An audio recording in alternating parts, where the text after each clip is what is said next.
Lack is your treasure map. What if every place you feel lack is actually pointing you towards growth? In this video, I'll show you how to change fear into fuel in 3 simple steps. Where you feel the most lack, you can also find the most satisfaction.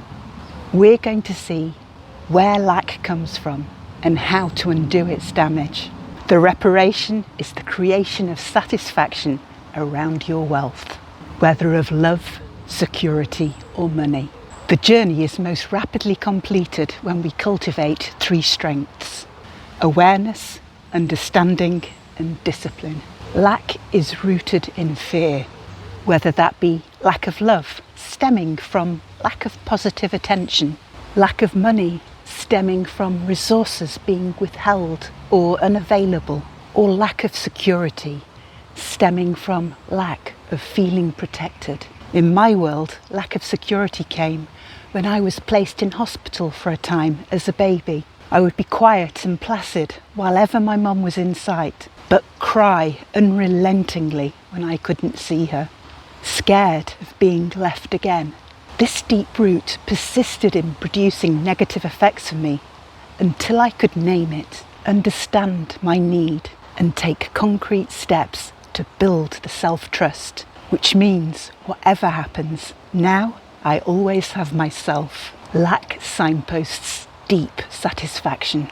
What's one root memory where you first felt lack? The Lack Reset Transmutation Trio, Name the Fear, Name the Need, Take One Step, is available to us at any time, and we can be aided and abetted if we cultivate self-awareness, self-understanding and self-discipline. They produce our results more speedily. Take times of uncertainty for me. As I moved out of the employed world and into the realms of self-employment, straddling those 2 lifestyles is uncomfortable to say the least. The past beckons with promises of known security. The future lures me with the achievement of a dream. But the trio holds my surest path. The fear that I'll run out of resources before I achieve my goal. I need to feel that I can take care of myself on my terms, and the steps I take each day are to improve my skill set, which in turn fuels my self-trust. For example, by being aware that I worry about a lack of funds, and from understanding that this comes from my wariness of the unknown, my best discipline is to take daily steps to improve my skills, even when I can't see the growth that I'm aiming for. Lack reroutes us to our real needs. What fear could you name right now, and what sits under it? First, let's see how lack shows up in different parts of our life, starting with love and friendship. Ever feel like you're not loved enough? Even at the centre of your family, surrounded by friends? Do you feel it still isn't enough? This might look like negatively comparing your relationships with those of others, feeling shortchanged by love that's returned, withholding love because you feel like you can't spare it, or isolating yourself from receiving it.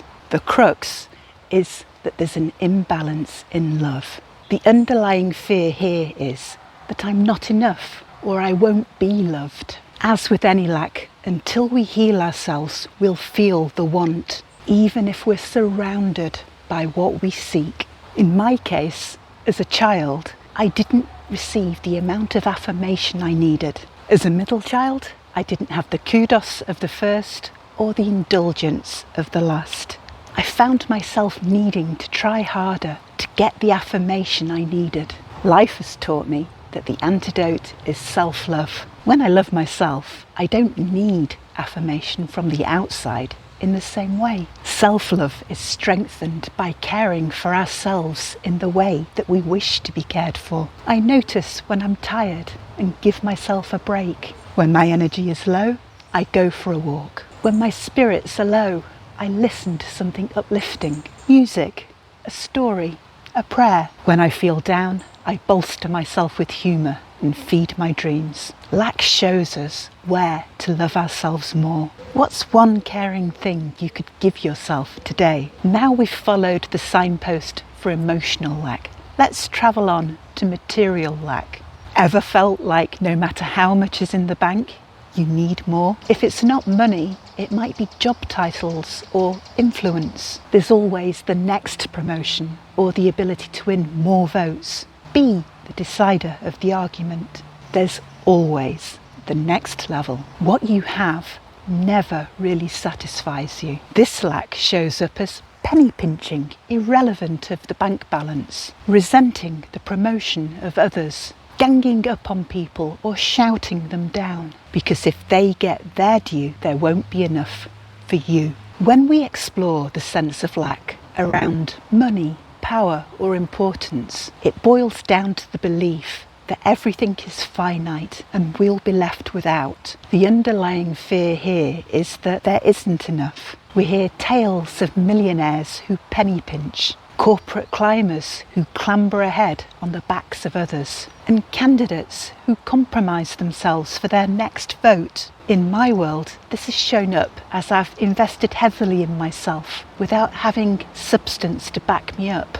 The interesting thing is I worried even though I wasn't in debt. The antidote, of course, is being grateful and to keep taking steps to achieve my goal. Even small steps give me forward momentum. So I record my gratitude each day and steer my thoughts to what I do have. And I keep learning by trying out new skills or building up old ones. Lack pushes us out of our comfort zone. What's one small step forward you could take today? Now we've followed the signpost for material lack, let's wander on to personal lack. Ever found yourself anxious about losing your home, your job, your family, even when all is well? Somehow, you never feel secure with what you have, always worrying about what you'll lose, that in some way you're personally at risk. Where there's a lack of security or sense of protection, the fear is that what I have will disappear, that even if there is a home, a family, a job, that somehow it will be taken away from us, that we could lose it all. I mentioned earlier my separation from my parents as a baby. For a long time, I didn't understand why I could easily feel so anxious and how unsettling it was to move homes and schools. But experience has taught me how well equipped change has made me. I can now see life as a meandering path of change and that I've managed it all before. And that's the antidote, learning to trust ourselves, that we'll weather whatever comes. My perspective shift here has been, well, I've done it before, but also that life happens in cycles, in ups and downs, easier times and harder times. And there's a lot of comfort in that, and that life turns out for the best, even if we hit bumps along the way. Lack lights the way to self-belief. Where could a shift in perspective help you feel safer? So that's how lack becomes our treasure map. When we heal ourselves, we don't shrink from lack. We grow into our skin's value and worth. We grow in a wonderful way. Life's a wandering journey, not a fixed plan. When we experiment, reframe, and we're thankful for what we've got, we open ourselves to a better way forwards. Lack isn't the final word. It's a signpost to where you'll find better things. The price is becoming more aware, giving ourselves compassionate understanding and cultivating the discipline to heal. We can transmute lack to love, worth, trust and life. There's a free one-page PDF, The Transmutation Tree. It's linked in the description. Grab a copy for when you need help dispelling lack. Let's make lack a teacher, not a tormentor, because every place you feel it is showing you where you can grow. I hope your next steps will bring you closer to what you want and away from feeling that there's something that you can't have. Take very good care of yourself.